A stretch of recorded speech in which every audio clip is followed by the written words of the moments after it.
शुभ सकाळ सगळ्यांना. तर अगदी छान असं वातावरण आहे बघा सकाळचं. तर चला बघूया. सकाळी सकाळी अगदी छान असं कोवळं ऊन पडलेले बघा. तर आज ना सकाळी सकाळी शांत असं वातावरण वाटते. आणि तर हे सुद्धा घरीच आहेत. तर काल बघा ह्या चकल्या बनवलेल्या मी छान असं. तर तुमच्या बरोबर शेअर नव्हतं केलं आणि आज ठेवल्यात उन्हात वाळत.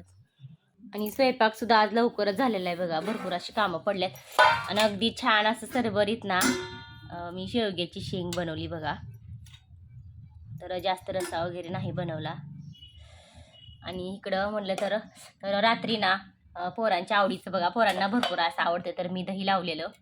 तर आज सकाळच्या जेवणात ना बारस सोडायला दही सुद्धा आहे बघा. तर इकडं छान असं पापड सुद्धा तळलेत आणि ज्वारीच्या भाकरी आणि शेपूची भाजी सुद्धा आहे बघा. तर इतकं असं आहे आपलं सगळं सकाळचं जेवण बारस सोडायला. तर या तुम्ही पण सगळे जेवायला. शुभ सकाळ सगळ्यांना. तर अगदी छान असं वातावरण आहे बघा सकाळचं. तर चला बघूया.